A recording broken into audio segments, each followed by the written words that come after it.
अब देखिए, वहाँ मुझे पहले तो बहुत मितली आती थी। वहाँ पानी भी नहीं होता, पानी साथ ही ले जाना पड़ता है। अब तो इन सब की आदत पड़ गई है। मेरे गांव में कुछ लोग खुली जगह में या खेत में शौच के लिए जाते हैं। वहाँ पुरुष और स्त्रियाँ अलग अलग जगह पर जाते हैं। चलिए, अब यहाँ पे हमसे एक प्रश्न पूछा गया है, तेजल को अपनी माँ को गांव से अहमदाबाद क्यों लाना पड़ा? तो आपको यहाँ लिखना है, तेजल को अपनी माँ के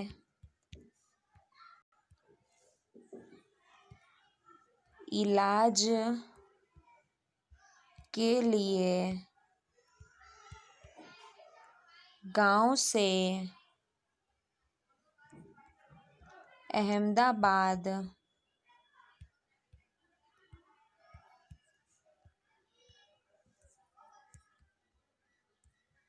लाना पड़ा। ठीक है, इस तरीके से आपको लिखना है यहाँ पर उत्तर। चलिए अब आगे, तेजल को मामा जी के यहाँ शौचालय के इस्तेमाल के समय मितली क्यों आती थी? उत्तर आपको लिखना है, क्योंकि मामा जी के यहाँ का शौचालय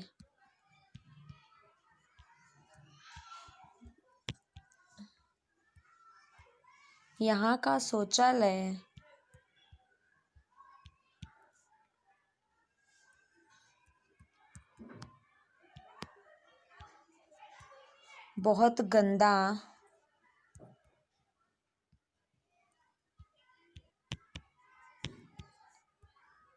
और बदबूदार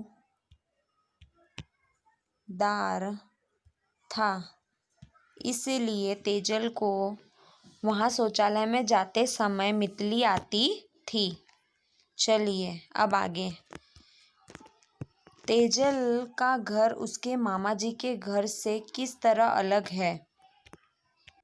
देखिए, तो इसका उत्तर आपको इस तरीके से लिखना है, तेजल के घर में अलग आंगन, रसोई, बाथरूम और क्या क्या था, लेकिन मामा के घर में एक ही कमरे में सभी लोग सोते थे और उसी कमरे में खाना बनाया जाता था तथा स्नान भी किया जाता था। इस तरीके से आपको लिखना है। ठीक है, आगे का प्रश्न, सामूहिक नल से पानी भरने और गांव में पानी भरने में तेजल को क्या अंतर लगा? तो देखिए, इसका उत्तर इस तरीके से लिखना है कि सामूहिक नल में पानी भरने और गांव में पानी भरने में क्या लगा। तो सामूहिक नल में जब वो पानी भरने जाती थी तो क्या होता था, तो सामूहिक नल में वहाँ पर सुबह 4 बजे उठना पड़ता था और सुबह 4 बजे उठने के बाद वहाँ पे अगर पानी में देर हो गई तो बिल्कुल भी पानी नहीं मिलता था, पूरे दिन बिना पानी के रहना पड़ता। और गांव में नदी या तालाब से जाकर पानी भरकर लाना पड़ता था, वहाँ पर झगड़े भी नहीं होते थे। तेजल के मामा जी के घर में बिजली होगी, आपने कैसे पता किया? हाँ, वहाँ बस्ती में बिजली होगी। चलिए अब आगे, सीख ही लिया। चलिए हम आगे देखते हैं, मुझे माँ से मिलने अस्पताल बस में जाना पड़ता है। शुरू में तो बसों में भीड़ देखकर बहुत डर लगता था, मुझे आदत जो नहीं थी, पर अब ठीक है। मुझे समझ आ गया कि कैसे लाइन में लगना है, कितने का टिकट लेना है, कहाँ उतरना है। हमारी बस्ती से कुछ दूरी पर ऊंची ऊंची इमारतें हैं, वहीं 7 घरों में मामी जी सफाई और बर्तन धोने का काम करती है। देखिए, उसकी मामी जी क्या करती है, सफाई और बर्तन धोने का काम करती है। चलिए अब हम आगे देखते हैं, एक दिन उनके साथ मैं भी वहाँ गई थी। जब पहली बार मकान देखा तो मुझे लगा कितना बड़ा मकान है, पर नहीं, वे तो एक के ऊपर एक बने हुए थे। मुझे आश्चर्य हुआ मैं इतनी सीढ़ियाँ कैसे चढ़ पाऊंगी, परंतु वहाँ लिफ्ट थी। एक बड़े से लोहे के पिंजरे जैसे, उसमें पंखा, बल्ब, घंटी लगे थे। हम सभी लोग उसमें घुस गए, बटन दबाया और झट से ऊपर पहुंच गए। सचमुच मुझे पहले तो बहुत डर लगा था। तो क्या हुआ, तेजल को बहुत डर लग रहा था, तो वो वहां गई थी। तो उसने ऐसे सोचा कि एक मकान के ऊपर एक मकान कैसे बना हुआ है। फिर उसे पता चला कि ये पूरा एक मकान नहीं, अलग अलग मकान बने हुए हैं। फिर उसे लगा कि मैं इतनी सारी सीढ़ियाँ कैसे चढ़ूंगी। फिर वो धीरे धीरे उस लिफ्ट में चढ़ी और बटन दबाया और ऊपर पहुंच गई। उसको पहले तो बहुत डर सा लगा। चलिए अब हम आगे देखते हैं। देखिए, आपका कोई संबंधी अस्पताल में भर्ती हुआ है कितने दिनों के लिए। आप उनसे मिलने जाते थे, वहाँ उनकी देखभाल कौन करता था। आपने ऊंची इमारतें देखी है कहाँ, वहाँ इमारतें कितने मंजिल की थी। आप किसी इमारत में कितनी मंजिल तक चढ़े हो। चलिए अब हम आगे देखते हैं। चलिए, क्या कभी कोई तुम्हारा अपना अस्पताल में भर्ती हो। हाँ, मेरा दोस्त के दादाजी अस्पताल में भर्ती हुए थे। कितने दिन के लिए। 5 महीने के लिए भर्ती हुए थे। क्या तुम उनसे मिलने जाते थे। हाँ, मैं उनसे मिलने जाता था। वहाँ उनकी देखभाल कौन कर रहे थे। मेरे दोस्त तथा उसके माता पिता कर रहे थे। क्या तुमने कभी ऊंची बिल्डिंग देखी है कहाँ। हाँ, मैंने कई ऊंची बिल्डिंगें देखी है दिल्ली में। उस बिल्डिंग में कितनी मंजिलें थी। 20 मंजिलें थी। तुम कितनी मंजिल तक किसी बिल्डिंग में चढ़े हो। 20वें मंजिल तक चढ़ा हूँ। चलिए आगे, दूसरा घर।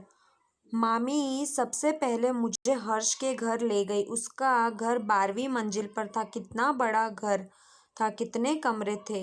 एक बैठक का कमरा, एक रसोई का, एक शयन कक्ष। उनका शौचालय भी घर में ही था। मामी को हर्ष का घर साफ करने में बहुत समय लगा, परंतु वे सरलता से काम कर रही थी। रसोई में ही देखिए इस तरीके से उसका मकान था। नल और पानी भी आता है। हर्ष ने नहाने के लिए पानी की बाल्टी लगाई और टीवी देखने बैठ गया। कितना पानी बेकार गया, मुझे अच्छा नहीं लगा। मैंने तुरंत नल बंद कर दी। हर्ष के घर में बड़ी बड़ी कांच की खिड़कियां हैं। मामी ने मुझे खिड़की के नीचे झांकने को कहा। मैं वहां से मामा जी की बस्ती और घर देख पा रही थी, परंतु मामा जी का घर कौन सा है यह नहीं बता सकती। वहां ऊपर से सभी चीजें छोटी छोटे खिलौने जैसी लग रही थी। मुझे ऊंचाई से देखने में डर लग रहा था।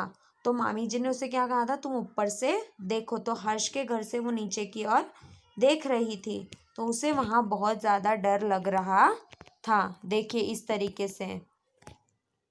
तेजल को शुरू में अहमदाबाद में किन किन बातों से डर लगता था।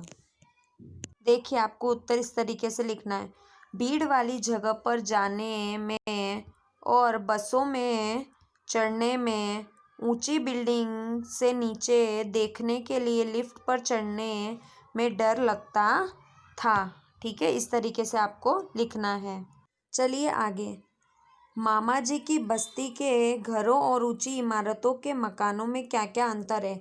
मामा जी की बस्ती और ऊंची इमारतों के मकान में क्या क्या अंतर है। चलिए हम चर्चा करते हैं। देखिए इस तरीके से। बस्ती के सभी लोगों के लिए एक ही टॉयलेट है। सभी कमरों में अलग अलग टॉयलेट है। घर में नल नहीं है। रसोई तथा सभी बाथरूम में नल लगे हुए हैं। अलग रसोई नहीं है, यहाँ पे अलग रसोई है।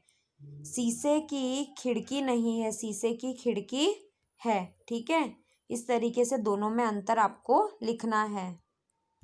प्रश्न 3, यह अंतर क्यों है, चर्चा करो। क्योंकि मामा की बस्ती में रहने वाले लोग धनी नहीं है, जबकि ऊंची बिल्डिंग में धनी लोग रहते थे।